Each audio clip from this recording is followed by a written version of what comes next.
Welcome to Italics, television for the Italian American experience. I'm your host, Anthony Tamburri.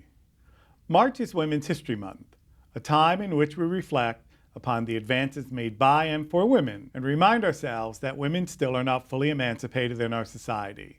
As women's rights are again increasingly under attack, their access to facilities that aid in their autonomy and well-being rapidly closing down across the country, this episode of Italics is dedicated to honoring the struggle of women and celebrating those in our community who have expressed, through their art and their activism, the stories of women and the need for liberation. We will talk with two icons of Italian poetry and literature, champions of social justice and advocates of the emancipation of women.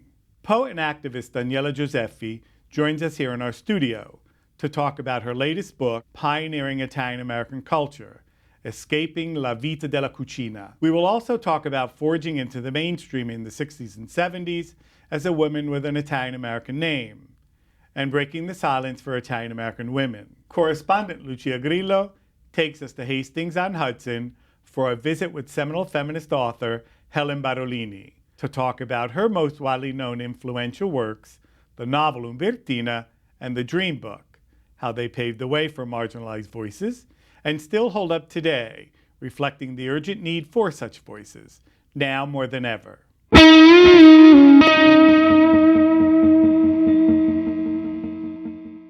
From civil rights worker and journalist in Selma, Alabama, during the era of the Freedom Riders, with written works that span theater, poetry, and books such as Women on War, the first book of world literature to gather the global voices of women on the issues of war and its impact on their lives, an icon of our community and the world beyond.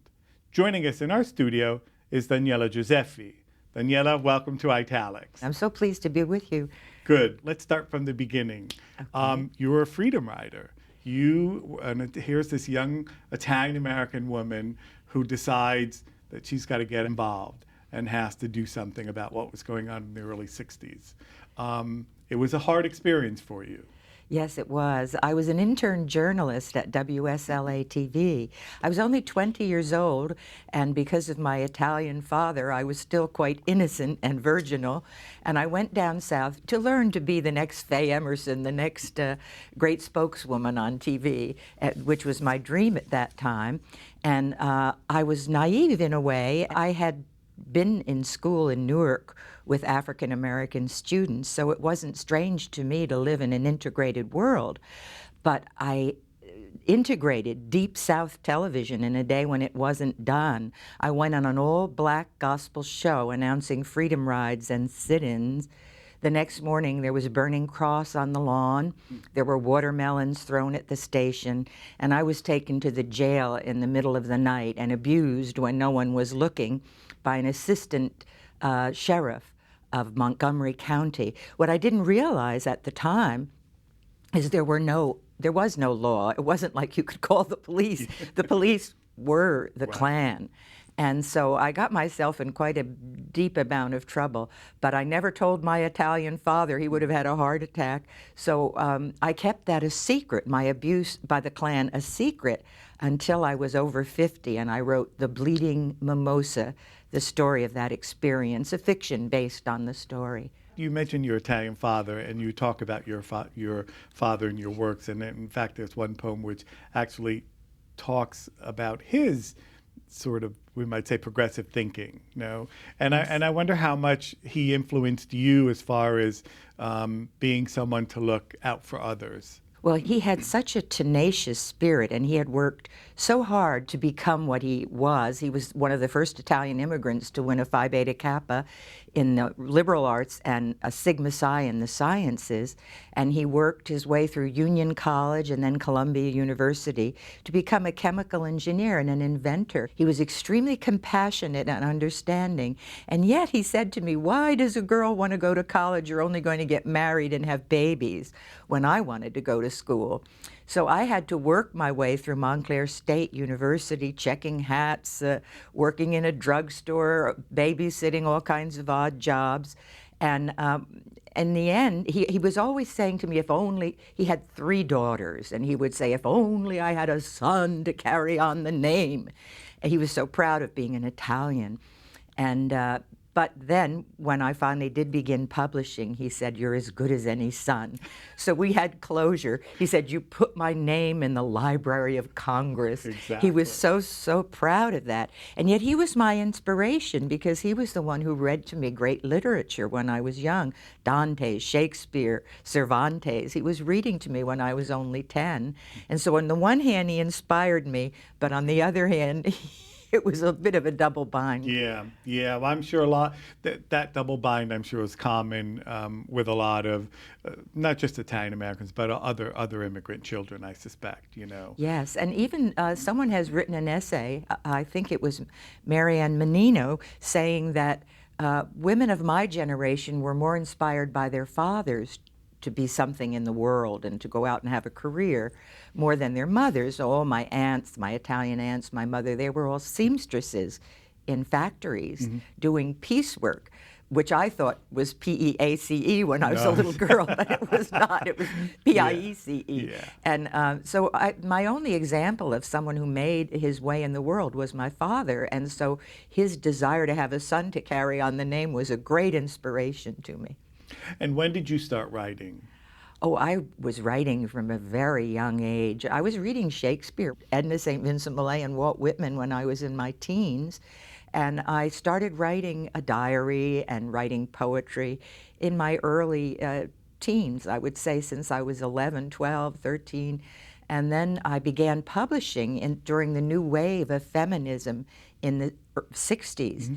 And at that time, I was the only Italian female name in any of those feminist books of the new wave of feminism, along with Diane DePrima on the West Coast. We were the only names you could find in those big anthologies of feminist poetry and literature during the 60s and 70s. And your first book was a book of poetry, and then you followed soon thereafter with a novel, correct? Yes, I did Eggs in the Lake, which was very much about being a feminist. We have 2 books with us, so we'll talk about the books a little bit.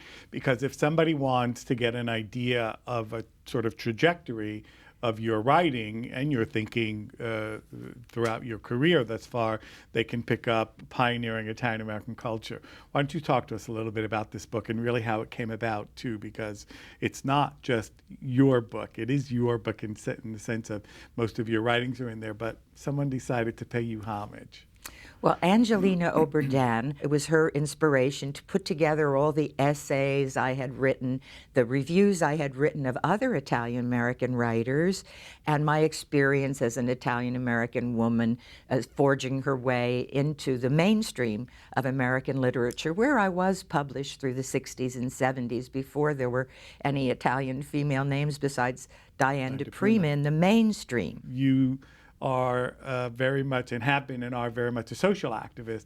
You're also an editorial activist, I must say, in that sense, in that you really get people moving, and that's really good. And you've done that also in with working with someone like Alfredo De Palchi and the Bordighera Poetry Prize and other projects getting funded. Yes, it was wonderful when I interested Alfredo De Palchi and the Sonia Raices Foundation to be involved with the Bordighera Prize. It was such a thrill that we've now published, 15 other poets in bilingual editions, which was a wonderful thing. And we've all discovered each other. We truly have a community now. And I was thrilled when you and Fred were putting together From the Margins, and I was able to bring some others to you. I know other people helped as well, of course, but I was thrilled that we were beginning to have a community. And then Ishmael Reed asked me to write an essay about our own burgeoning renaissance in Italian-American literature for his Viking book, Multiculturalism. Right. And I won the American Book Award for being a multicultural pioneer. Actually, my book On Prejudice, A Global Perspective, was one of the first to include the sorrows of the Italian-American and the prejudice against the Italian-American, which has often been neglected. It's important that we branch out and that we don't stay within our own community. It's important for us, obviously, to work within our community, but it's important that we branch out because in this way, we become part of a national discourse. Yes. Whereas I think with all the work that many people who have preceded us did, sometimes they stayed too close to home. Yes. And didn't really negotiate the larger discussion, I think, that you have been able to do. It's very important for us not to stay insular because we want to tell our stories to the world. They're really universal. I feel that when I wrote my book of stories, In Bed with the Exotic Enemy, I was trying to say that prejudice is a universal thing, also with On Prejudice, a global perspective, that there is sexism, racism, homophobia, monoculturalism, and we all need to be proud of our heritage, but at the same time see that we're part of the universal humanity. Yeah, exactly. What were some of your experiences when you first started to try and publish? I sort of felt a bit like a tarantella dancer trying to do a classic ballet when I entered the mainstream because the style... I love that, a tarantella dancer trying to do a classic ballet. That's great. Because I had so much passion in my poetry, which wasn't really stylish in the age of T.S. Eliot. Actually, Dr. Robertiello wrote a book called The Wasp's Mystique, in which he found that all of his ethnic patients of every background, African American, Jewish American, Italian American, Latino, were having difficulty fashioning themselves into what is the polite Anglo-Saxon style which dominated America. But now there's been a burgeoning of multiculturalism, and we're allowed to show our passions and talk with our hands and be more ethnic than we were allowed to back when I started. Talking about poets who have preceded us, I'm still fascinated by the fact that certain poets, and I'll name one, John Chardy, still seems to fall off the radar screen in spite of how important he was within American culture. A couple of decades ago, a book came out about poetry, about American poetry, and he's not in that book, and I thought it was kind of strange. Because he was the first one to make poetry a household word. Yeah. He was the first one to bring it to PBS television. He published in the Saturday Review. He was an important editor.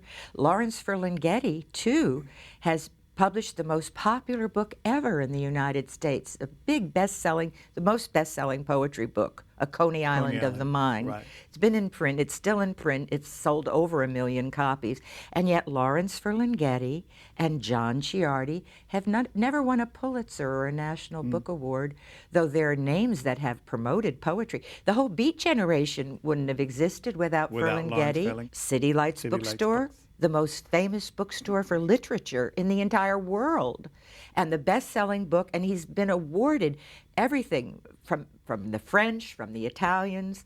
He's had so many awards, and yet not the American awards of the Pulitzer Prize or the National Book Award or the American Book Award, the major one. Yeah. So it's surprising, and I don't know why that is. I remember that Ciardi writes a poem about how his name was mispronounced Ciardi. He wrote about how he was angry when Robert Lowell called him the best Italian-American poet in the country instead of just the best American poet.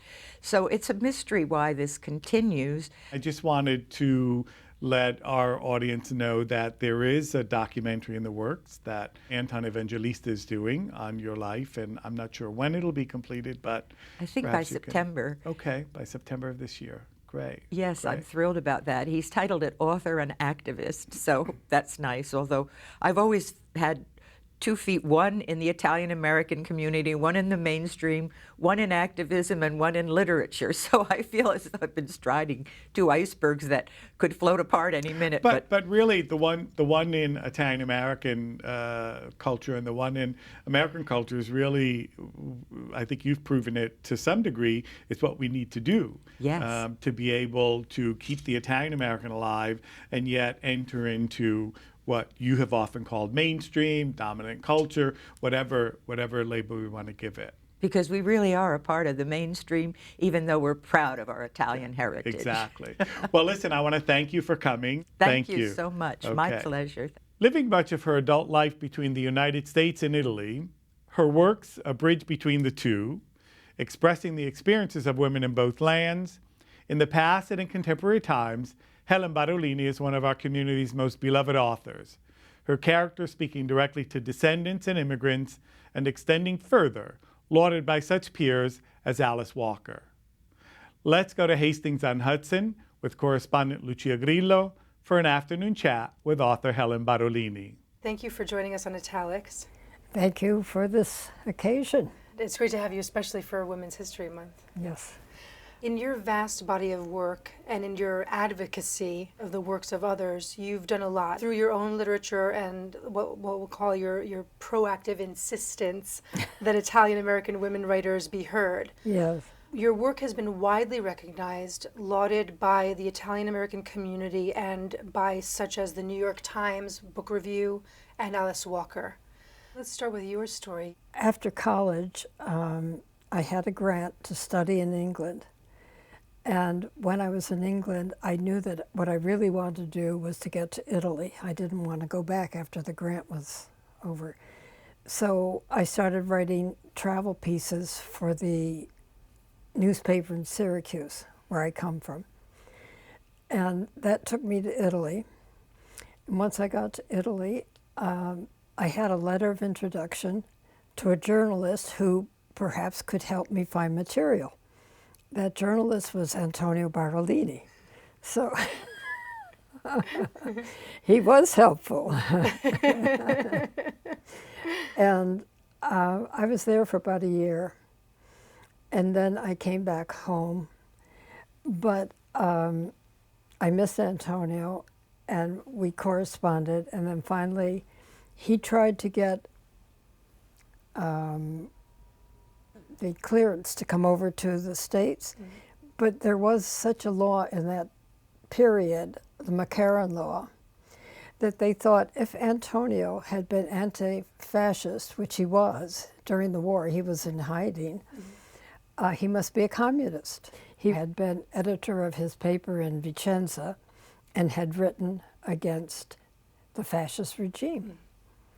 But anyway, he couldn't come, so I went back to Italy and lived there until he became a correspondent for La Stampa, the newspaper in Turin, and then we came to New York. And you were translating his works. Yes, and my first books were books of poetry. And then after that came the grant from the National Endowment for the Arts, from which I could start a full-length work, which was Umbertina. Your groundbreaking anthology, The Dream Book, was the first anthology of Italian-American writers who are all women.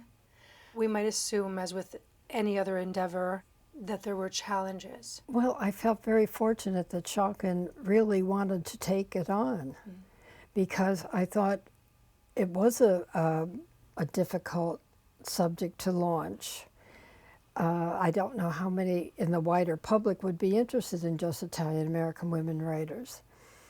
But I felt that there were a number of us who hadn't been recognized, and we were present, and that if we were all brought together in one place, that gave us a distinction and a following. In your original introduction of the same anthology, The Dream Book, in the section titled The Historical and Social Context of Silence, you began, and I'm quoting, a question to ask rather than why Italian-American women were silent so long is what were the conditions that impeded the act of writing? Can you tell us about those conditions and how they changed for you personally and for others?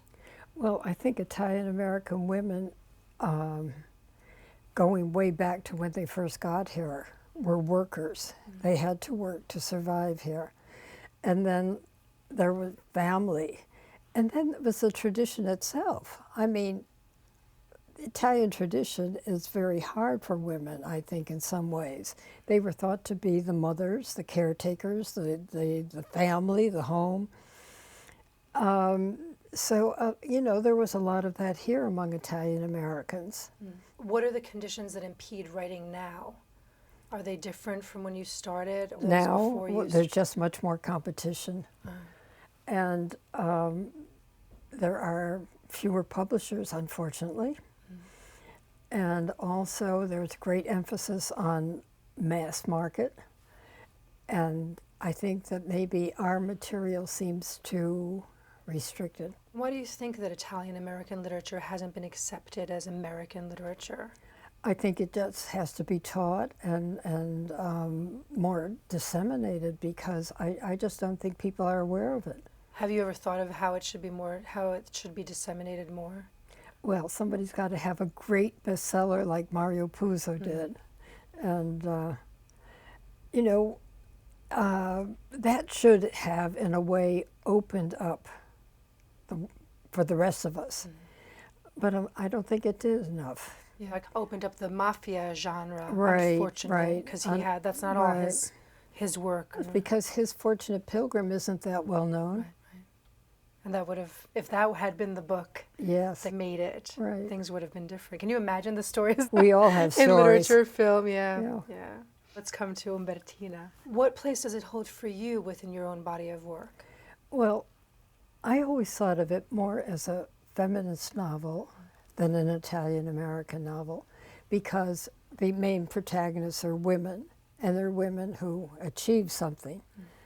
And I think that's what I was thinking of, because when it was written, it was in the times when the women's movement was very strong. And it was something that I very much believed in. Do you consider Umbertina your best novel? Oh, well, I'm sort of fond of all of them. It was very important for me. It was a real breakthrough to have that accepted and published. In Umbertina, you talk about Marguerite's and perhaps all women's need to have their own identity. You say in the book, she had no official presence with which to impress people and help them recognize her, and yet she did. And then you go on to list details of her accomplishments and her losses and her hopes. This is a quote from the book. And still no one saw her. She could no more exist alone than does a painting without viewers or the Grand Canyon without tourists. Her existence depended on others. How could she get them to know, by Jesus, that she was here? This is reflective of your introduction to the most recent edition of the Dream Book, regarding the acknowledgement of Italian-American women writers, and it's a recurring theme. What does it mean on a societal level that marginalized people's voices be heard? Well, we've had the feminist movement since then. I think things have come around, but there was a time when it was very hard for women to be perceived in their own right. They were always the accessory. They were the wife, the mother, and so on. But I think that has very much changed. The grandmother is also a recurring consideration in your work. Again, from Umbertina, this is a quote. Marguerite wondered if her own fears were worse now than those faced by that Calabrian peasant, her grandmother. She says, I always fantasized about my grandmother. I always thought I wanted to get back to her elementary kind of existence, her kind of primitive strength. Do we carry this strength of the immigrant women with us? I hope so. I hope so, in a different way, maybe, more modernized. But I think we have learned from the past. That's what we should do. Do you carry it with you? I mean, you said that you've mentioned that you didn't really know your grandmother, but that image of her and this wanting to know who she was. I think so. I think that's what led me to go off on my own, go to Europe, go to Italy, and do what I did. I see them as symbols, and I see them as reinforcing our own dreams to go ahead and admire their strength and what they had to overcome. Writing from the point of view of Italian-American experience, you say about Umbertina, what was her story? Who is she? And I knew all those years later that was the story I wanted to write. This unrecognized other. If these books are not published and available to a wide audience, then the actual people themselves become kind of invisible. Exactly, yes. Well, because I always had this thought of my grandmother, with whom I could not communicate at all. And she was always this woman in the kitchen, doing the cooking. and we were the family out in the other rooms, being very festive and everything. And I always thought, who is this woman in the kitchen? She's my grandmother, but who is she? I couldn't speak to her. All I could say was, "Come stai, Grandma?" And then she would pat me, you know, and bene, bene. But no, I had to create her. I had to create her for myself, really, because I wanted to know her story. She couldn't talk to me, and I couldn't talk to her, but I knew from where she came, so I studied a bit of the immigration from Calabria and the background of the people there. I went to Calabria. To Castagna, where she was from? Yes, yes. When I took that trip with my cousin, I found this. And is this chestnut wood? Oh, I don't know what it is, but it's Calabrian. I saw, you know, the hard life those people had. And I could understand why they came in droves to America. Umbertina was very pressing on me because I had lived in Italy. I had gone to where she came from. I had seen the environment and the people and all that, so that was natural to start from there. It was of its time. It was a time when we were getting back to roots, and so that was very powerful. We were all thinking, oh, well, what is roots in my life, you know, and we were getting back to that. What were some of the challenges then, living in Italy and in that particular time? Oh, I loved living in Italy. It was my golden age. In that circle, we knew all the writers, Montali, Calvino, and everybody, you know. Really, it was very inspiring. What are your thoughts on how Italians view Italian Americans? They seemed to think that it was the lower class, the ones who left, and that was good. Let them go. As a matter of fact, yes, I have often thought that in a way, I uplifted myself by marrying a real Italian who was already professionally known and was an accepted writer. If I had gone there just as myself, an Italian American, it would have been different, I think. And I am working now on my memoir. Really looking forward to that. Thank you. Thanks Thank so much you. for joining us.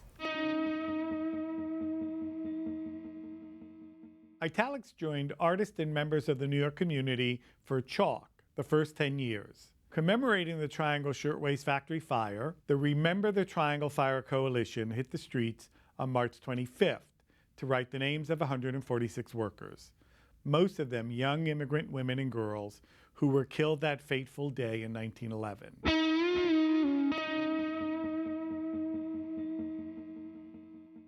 Forthcoming events at the John D. Calandra Italian-American Institute.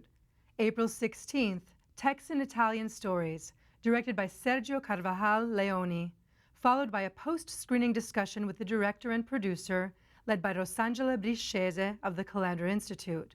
April 24th through 26th, Mafias, Realities and Representations of Organized Crime. The Calandra Italian-American Research Institute's annual scholarly conference takes on the theme of mafias for the first time, covering a broad variety of manifestations of organized crime throughout the world and over time. New on Italics TV, Donna Chirico talks with Anthony Tamburri, Dean of the Calandra Institute, about his most recent publication, Rereading Italian Americana. Watch it at youtube.com/ItalicsTV.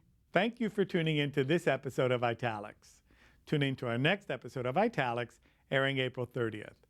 Watch previous editions of Italics on cuny.tv/show/Italics and web extras, including the full version of the interviews you just saw on our Italics YouTube channel, Italics TV.